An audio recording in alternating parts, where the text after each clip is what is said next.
नमस्कार दोस्तों, वक्त के साथ साथ देश बदल रहा है, डिजिटल हो रहा है। इस डिजिटलाइजेशन में एक बड़ा रोल प्ले किया है फिनटेक स्टार्टअप ने। गवर्नमेंट ने जब से यूपीआई लॉन्च किया है तब से कई सारे फिनटेक स्टार्टअप ऑनलाइन पेमेंट के सेक्टर पर राज कर रहे हैं। सबसे पहले ऑनलाइन यूपीआई से पेमेंट ट्रांसफर की सर्विस लॉन्च की विजय शेखर शर्मा के पेटीएम। उसके बाद कई सारे प्लेयर्स इस फील्ड में आए, जैसे कि फोन पे हो गया, गूगल पे हो गया। ये सारे ऑनलाइन पेमेंट ऐप लोगों को क्यूआर पेमेंट करना सिखाया, यूपीआई का यूज करना सिखाया। इसके अलावा और भी ऐप मार्केट में आ रहे थे और अपना अपना मार्केट कवर कर रहे थे, अपना अपना मार्केट एक्वायर कर रहे थे। तभी मार्केट में एंट्री होती है भारत पे की। एक यंग लड़का जिसके नस नस में क्यूआर टेक्नोलॉजी बसी थी, जिसका नाम था शाश्वत नकरानी, और दूसरा कॉर्पोरेट और बिजनेस का बेताज बादशाह अश्नीर ग्रोवर। ये दोनों मिलकर 28,000 करोड़ की वैल्यूएशन वाली कंपनी खड़े करते हैं, वो भी सिर्फ 4 साल के अंदर अंदर। भारत पे को इतनी हाइट पर पहुंचाने के बाद भी कंपनी के को फाउंडर, जिसे हम स्टार्टअप किंग बोलते हैं, उन्हें ही अपने खुद के कंपनी से निकाला गया।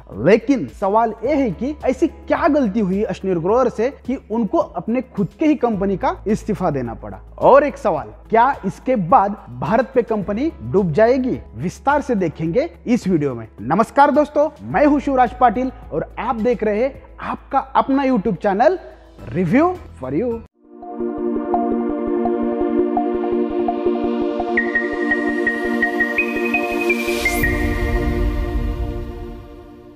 जून 2018 में अश्नीर की मुलाकात शाश्वत नकरानी और भावेक से हुई, जो कि आईआईटी दिल्ली के स्टूडेंट थे। उनसे मिलकर अश्नीर को पता चला कि उन्होंने एक ऐसी टेक्नोलॉजी को फिगर आउट किया है कि जिन्हें यूपीआई के क्यूआर कोड को दुकान पे लगाया जा सकता है। यह क्यूआर कोड किसी भी पेमेंट प्रोवाइडर कंपनी के थ्रू पेमेंट को फ्री में एक्सेप्ट कर सकता है। ऐसा क्यूआर कोड इन दो लड़कों ने बनाया था। अश्नीर को शाश्वत और भावेक की ये इन्वेंशन बहुत ही ज्यादा अच्छी लगी और यहाँ शाश्वत और भावेक को ये महसूस हुआ कि वो दो तो यंग है और इस इन्वेंशन को बिजनेस में बदलने के लिए किसी बहुत ही बड़े एक्सपीरियंस प्रोफेशनल की उनको जरूरत है। और यहां से ही उनकी जर्नी स्टार्ट हुई भारत पे की और 2018 में ऑफिशियली तौर पे भारत पे को इन दोनों ने लॉन्च किया, जिसका पर्पस था छोटे छोटे व्यापारियों को end to end financial services provide करवाना। इनका यह बिजनेस बहुत ही ज्यादा स्पीड के साथ ग्रो हो रहा था, क्योंकि ये मार्केट में एक बहुत ही बड़े प्रॉब्लम का सोल्यूशन लेकर आए थे, जिनमें सिर्फ एक क्यूआर कोड की मदद से दुकानदार फ्री में इंस्टेंट पेमेंट को रिसीव कर सकता था।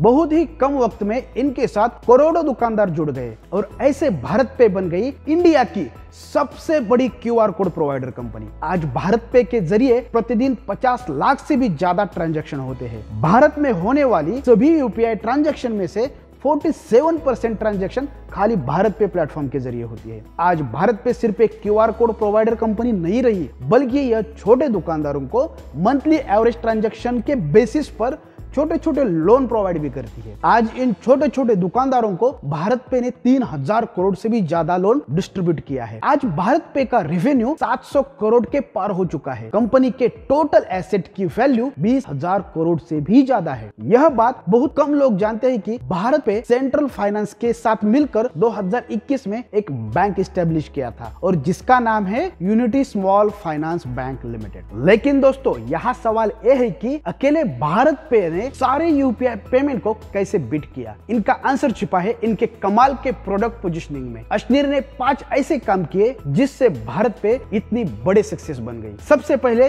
इन्होंने दुकानदारों के प्रॉब्लम को समझा। भारत पे से पहले इंडिया में जितने भी डिजिटल पेमेंट प्लेटफॉर्म थे, वो सभी कस्टमर की जरूरतों को ध्यान में रखकर बनाए गए थे, ना कि दुकानदारों की जरूरत के हिसाब से। ऐसे में दुकानदार को अलग अलग प्लेटफॉर्म से डिजिटल पेमेंट रिसीव करने के लिए अलग अलग क्यूआर कोड लगाने पड़ते थे। ग्रोवर और उनके साथ भारत पे के को फाउंडर शाश्वत ने मार्केट की यह बहुत बड़ी प्रॉब्लम को समझा और यूपीआई पर आधारित एक ऐसा क्यूआर कोड लॉन्च किया जिसे दुकानदार एक ही क्यूआर पे अलग अलग ऐप से पेमेंट रिसीव कर सकते थे। लेकिन ऐसी टेक्नोलॉजी पहली बार डेवलप नहीं हुई थी। इससे पहले पूरी तरह UPI based digital platform Google ने तेज ऐप को लॉन्च किया था, लेकिन ज्यादा दुकानदारों के साथ उन्होंने टाइप नहीं किया, वहां तक वो नहीं पहुंच पाए। उसके वजह से वो फेल हो गया था। दूसरा है जीरो ट्रांजैक्शन फी। भारत पे के पहले जो यूपीआई ऐप थे वो दुकानदारों से 0.6 से लेकर 1% तक ट्रांजैक्शन फी चार्ज करते थे। यहाँ भारत पे ने उन दुकानदारों की ट्रांजैक्शन फी 0 कर दी।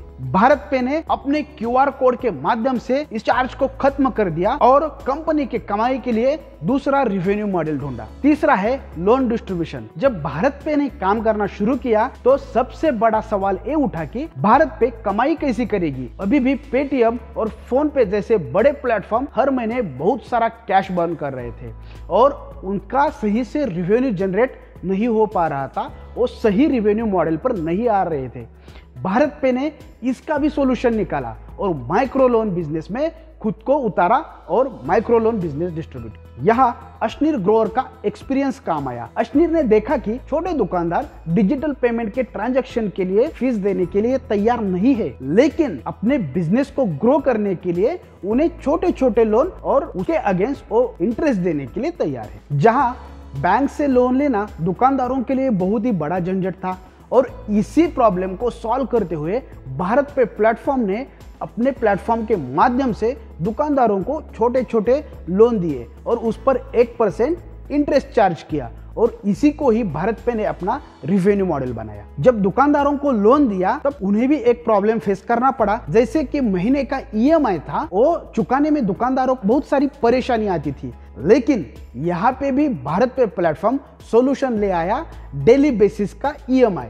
मतलब जो ईएमआई था वो आप हर दिन भर सकते थे। इससे दुकानदारों की परेशानी कम हो गई। इसका फायदा ये हुआ कि लोन का जो रीपेमेंट था उसका परसेंटेज 96% हो गया। कंपनी 20,000 से लेकर 7 लाख तक का लोन 12 महीने के लिए देती है। कंपनी हर महीने करीब 3,000 करोड़ का लोन दुकानदारों को बांटती है। यहाँ नेक्स्ट पॉइंट है, दुकानदारों को क्रेडिट कार्ड डिस्ट्रीब्यूट किया।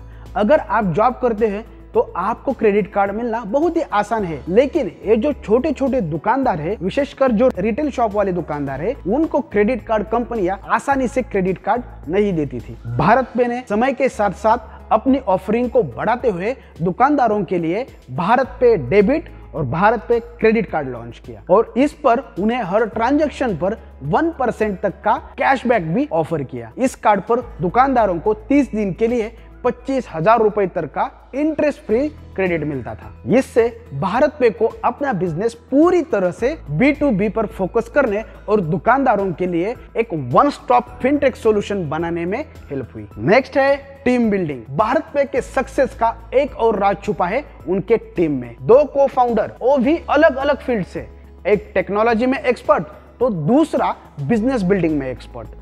एक कॉम्बिनेशन ही भारत पे को सक्सेस के इतने बड़े मुकाम पे ले गया। अब बात करते हैं अश्नीर ग्रोवर की। 2015 में इनके पास एंटरप्रेन्योर की पहली अपॉर्चुनिटी आई, जब इनके आईआईटी के ही एक फ्रेंड अलविंदर, जो कि उस टाइम ग्रोफर्स स्टार्ट करने जा रहे थे, जो कि ग्रोसरी डिलीवरी का स्टार्टअप था, और उन्होंने अश्नीर को ग्रोफर्स में एज अ सीएफओ के रूप में ज्वाइन होने के लिए प्रपोजल दिया। अश्नीर ने अपनी तगड़ी सैलरी वाली अमेरिकन एक्सप्रेस की जॉब छोड़कर ग्रोफर्स को ज्वाइन किया। पहले से ही अश्नीर बहुत ज्यादा मेहनती थे। अश्नीर ने स्टार्टअप में बहुत ज्यादा मेहनत की। उन्होंने 2 साल के ही अंदर इस कंपनी को 0 ऑर्डर से लेकर प्रतिदिन 30 ऑर्डर तक पहुंचा दिया। ग्रोफर्स को सक्सेसफुल स्टार्टअप बनाने के बाद अश्नीर ग्रोवर ने कुछ बड़ा करने का सोचा।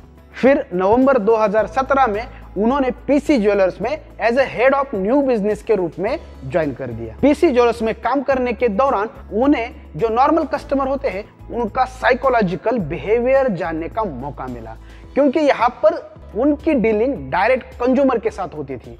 अश्नीर कहते हैं कि उन्होंने बड़ी बड़ी कंपनी के साथ काम किया, लेकिन इस 2 साल के अंदर ग्रोफर्स और पीसी ज्वेलर के साथ काम करने के दौरान उनको बहुत बड़ा एक्सपीरियंस मिला। बात करें शाश्वत की, तो शाश्वत आईआईटी दिल्ली से पढ़े हुए हैं।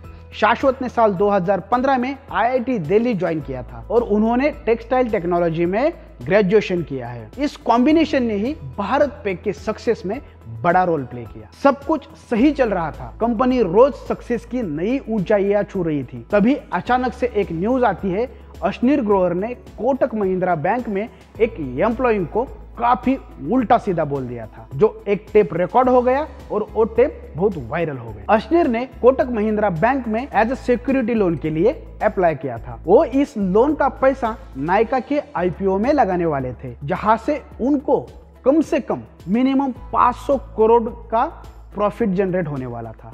जब वह लोन नहीं मिल पाया तो अश्नीर ने गुस्से में आकर उस एम्प्लॉय को काफी उल्टा सीधा कह दिया। इसके बाद दूसरी न्यूज आती है अश्नीर के वाइफ के बारे में।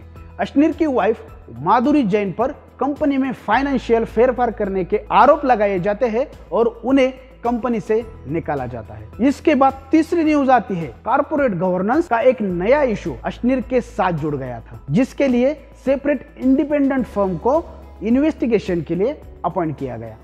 और यहाँ पे दोस्तों एक रिपोर्ट बन गई जो भारत पे के बोर्ड के पास पहुंचने वाली थी, लेकिन भारत पे तक पहुंचने से पहले ही वो लीक हो गई। जिसमें पहला खुलासा होता है कंपनी में फॉल्स रिक्रूटमेंट हुई है। दूसरा खुलासा होता है कि कंपनी में कुछ फॉल्स पेमेंट भी हुए हैं। भारत पे के दूसरे को फाउंडर सोहेल समीर ने इन्वेस्टर के साथ मिलकर अश्नीर ग्रोवर को इस कंपनी से बाहर निकालने की पूरी तैयारी की थी। इसके बाद अश्नीर ने एक स्टेटमेंट किया कि मुझे आप 4000 करोड़ दीजिए, मैं कंपनी से निकल जाऊंगा। उसके बाद उनकी कंपनी से उन्हें कोई लेना देना नहीं है। लेकिन ये 4000 करोड़ रुपए उन्होंने क्यों मांगे?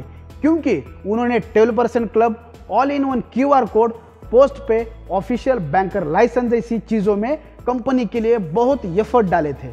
लेकिन बोर्ड के प्रेशर के आगे आखिरकार मार्च 2022 में अश्नीर को रिजाइन करना पड़ा। लेकिन सवाल यह है अश्नीर के रिजाइन के बाद कंपनी का क्या हाल है? भारत पे ने गोल्ड लोन सेक्टर में नया बिजनेस शुरू किया है। सिक्योर लोन कैटेगरी में कंपनी का ये पहला बिजनेस है। इससे पहले company non secure loan category में वर्क करती थी। भारत पे द्वारा बताया गया कि गोल्ड लोन देने की पूरी प्रक्रिया डिजिटल होगी, जिसे 30 मिनट में पूरा कर लिया जाएगा। भारत पे अपने कस्टमर को 6 महीने, 9 महीने और 12 महीने तक का गोल्ड लोन ऑफर कर रही है। कोई भी ग्राहक अपने सुविधा के अनुसार घर बैठे या उनके ब्रांच में जाकर इस सुविधा का लाभ उठा सकता है। कंपनी के नए सीईओ सोहेल समीर ने कहा कि कंपनी पायलट प्रोजेक्ट के तहत 10 करोड़ रुपए का लोन डिस्ट्रीब्यूट किया है। तो दोस्तों, आज की स्टार्टअप स्टोरी आपको कैसी लगी कमेंट बॉक्स में जरूर लिखिए।